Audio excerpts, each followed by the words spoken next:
Alright, Bitcoin, blockchain, Dogecoin, Ethereum, NFTs, everyone is talking about cryptocurrencies right now. But good lord, what does all of it mean? So, welcome to the one video that will take you from crypto noob to crypto genius. I'm going to tell you what it is, why it keeps becoming more important, what I've actually invested in myself, and the dark side of it.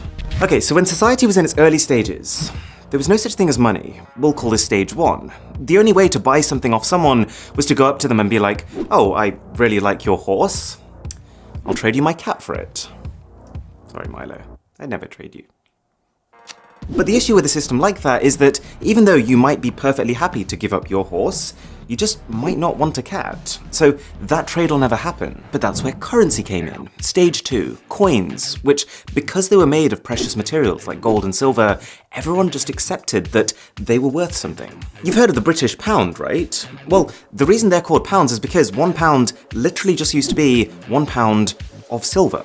And so all of a sudden in a trade, it doesn't matter if you don't want my cat. As long as I have coins, we can still trade for your horse. Even if you have no use at all for the silver, because it's a precious material, you have that reassurance that you can take that coin, give it to someone else, and trade for something that you do want. Convenient, right? But then this evolved to stage 3. As banks became established and governments had control, we realized that as long as there was trust in the system, we could move away from needing to carry blocks of precious metal towards something even more convenient. Paper money. It does the same thing, but now the money doesn't have value because it's made of pure silver, it just has value because the government says it has value. Like this £10 note here in the UK, the note itself is just made of, well, it's actually made of plastic. They changed it recently because it's more durable. But if you look closer, you can see that all this actually is the Bank of England promising that they will pay the bearer of this note £10. Really, this is just a receipt, a kind of proof that you own a certain amount of money. But as technology has improved even further, we found even more convenient ways of storing and trading our stuff. We're now in what I would call stage 4, where more people than ever are buying things online and using credit cards, and really when you're at that stage, we don't see our money anymore. It's not about coins or notes or cats, it's just entries on a spreadsheet. Like when I buy a music album from Amazon, all that's happening is that my bank adds an entry in my spreadsheet that says Aaron now has $10 less, and then Amazon's bank adds an entry that says they have $10 more. So, the reason I've given you this entire intro is to give you context on where cryptocurrency sits. It's seen by many people as the most convenient era of exchange ever. Stage 5. The way to think about a cryptocurrency is that it's 100% virtual. I know the logo for Bitcoin kind of looks like a physical coin. It really is a Bitcoin now. But with crypto, there is no gold, there is no silver, there is no paper. It really is just the transfer of digital assets. But the core concept is exactly the same. Think of them as literally just running spreadsheets of who's paid what to who. But instead of multiple banks keeping their own separate records, with crypto, there is just one enormous spreadsheet of every transaction made using that currency. And this is called a ledger. Okay, we all love a good spreadsheet, but what's all the fuss about? Why is everyone going crypto crazy? Well, there are some distinct advantages to a currency system like this. One, it's decentralized, which means that while every transaction of a given cryptocurrency is all recorded on the same ledger, there are many, many copies of that ledger, and anyone who is a part of the network has one. You might have heard of cryptocurrency mining, or Bitcoin mining. Well, all that is someone who set up a computer to crunch through transactions on their copy of this ledger or spreadsheet. There are already about 1 million Bitcoin miners around the world, and Bitcoin is just one type of cryptocurrency. The reason they're doing it? Well, if you dedicate your computer's power to mining, say Bitcoin, then you will earn some Bitcoin as compensation. So the result of this is that if I go into a store and spend 5 Bitcoins on something, then instead of just checking with one bank's records, the shop instead checks with every single computer on this network if I have enough. And assuming I do, each computer will give the go-ahead, and then every single one will update their records independently. So because you end up having this many copies of exactly the same ledger, it becomes very easy to tell if anyone's trying anything fishy. Who bought this? Like if I try to hack into someone's computer that's on the network and give myself more money by adjusting figures on their copy of the ledger, it's not going to get through. The system will realize that 99.9% of the copies on the ledger are saying one thing, but one of them is saying something else, so must have been tampered with. There's very clear organization to the system, and I think people believe in it because they see the future as open, traceable transactions, much more so than having like some bits of the record over here and other bits over there. And I know it seems complex at this point, but as we go through this, I think you'll realize that for a lot of people, in a way, it's simpler. There are plenty of areas in the world that have internet access, which is all you'd need for crypto, but don't have access to traditional banks, which require a lot of paperwork and documentation. 2, and I've kind of implied this already, but the main perk of crypto is that you don't need banks anymore. Because everything is stored by the people on this ledger, you can make international payments almost instantly instead of it taking half a day with no spending limits. Plus, you don't need to worry about exchange rates, you don't need to worry about interest rates, and even transaction fees are close to zero. For some cryptocurrencies, that is. But this is where the real fun begins. I'm fun at parties, I promise. The reason that cryptocurrencies are called cryptocurrencies is because they're secured by cryptography. And one example of this, which a lot of the major cryptocurrencies like Bitcoin use, is blockchain. Now, people often get confused by this. Blockchain is not Bitcoin. Blockchain is not a currency itself. Blockchain is just a secure type of ledger. So you know that big spreadsheet that everyone has that's recording transactions?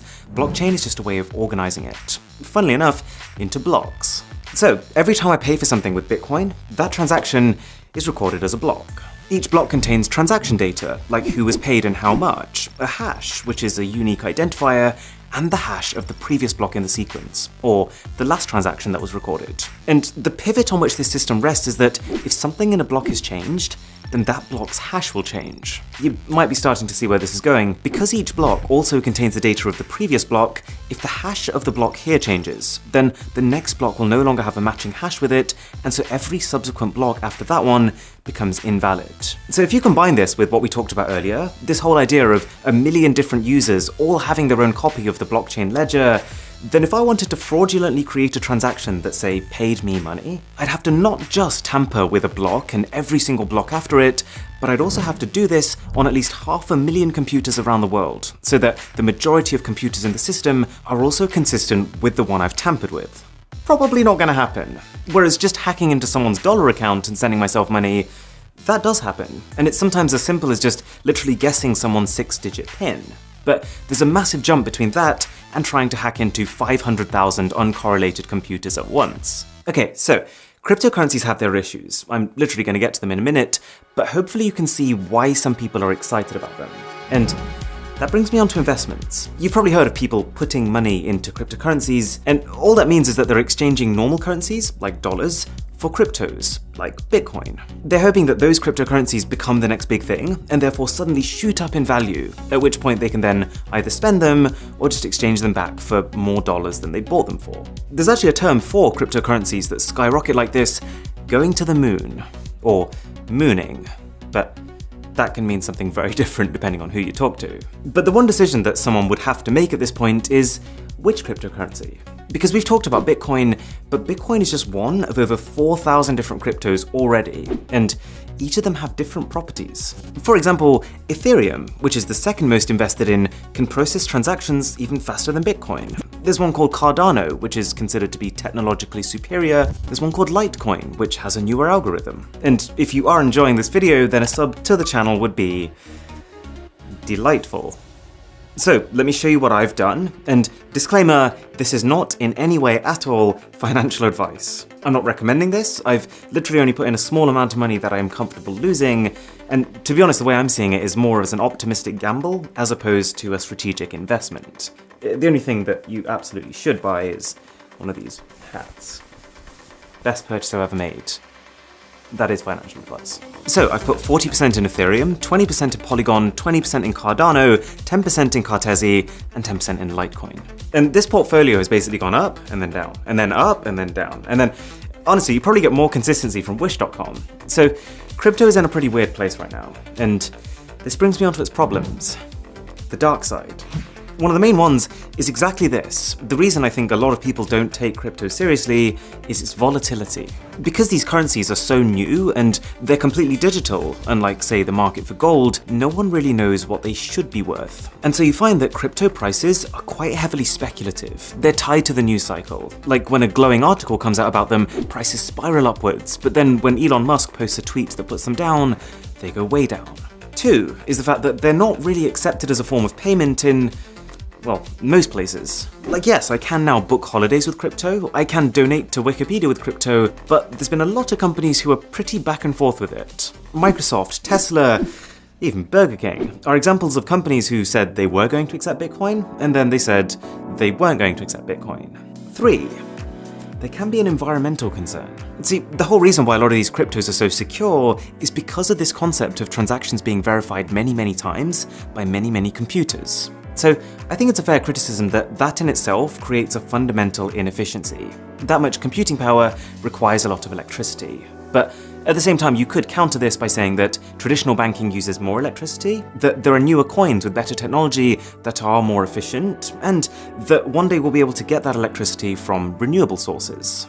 Depends who you ask. And 4, there's also a pretty strong sentiment that because there's no real policing or regulation on crypto right now, it's like the perfect currency for criminals. But to be honest, I think the data speaks for itself on that one. According to Chainalysis, 0.34% of crypto transactions are criminal, up to 5% of normal cash transactions are criminal. And I think that's because it's a bit of a misconception that currencies like Bitcoin are anonymous. They're actually pseudonymous, which means that even though your actual details aren't visible to everyone, your public key, your unique identifier, will be permanently baked into the blockchain upon making transactions with it. So cash is just a better currency for most types of criminal activity, because by its very nature, it's untraceable. Don't ask me how I know that. But as well as the negatives, there are also just some straight up odd things that have come about because of crypto. For example, you might have heard of an NFT, a non-fungible token. If you haven't, you might want to take a seat for this one. I don't want to call it stupid, but this one's a head scratcher.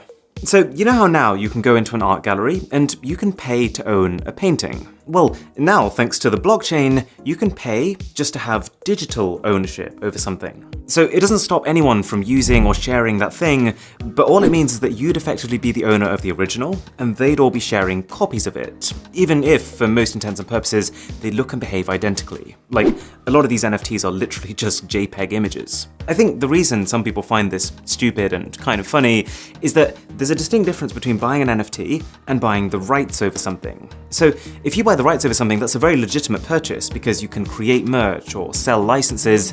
With an NFT, you can't. The original owner still has all the reproduction rights over that piece. All it is that you're using the blockchain to prove that you have some ownership over that asset. But clearly, just being able to say that has some value, because an NFT of this Gucci ghost sold for $3,600. The CEO of Twitter, Jack Dorsey, he sold the first tweet he ever made as an NFT for $2.9 million. 5 words! I could do that. Any takers? And this one just blows my mind. This photo, which is basically an overview of one guy's pieces of art, sold for $69 million. Very nice. To clarify, this literally just gives the buyer some digital ownership over a JPEG image. And finally, you might have heard of Dogecoin. Dogecoin is based on the same tech as Litecoin, but it was created as a joke. People started sharing it and putting a bit of money into it because they thought it was funny, but that propelled its value to the point where now we have people who have actually become millionaires just because they bought Dogecoin when it was cheap. It's an interesting world out there. If you did find this useful, then do consider sharing it with a friend or family member who could benefit. I would really appreciate it. And for my best phones of 2021, click here. For an Instagram story that crashes your phone, click here. My name is Aaron, this is Mr. Who's the Boss, and I'll catch you in the next one.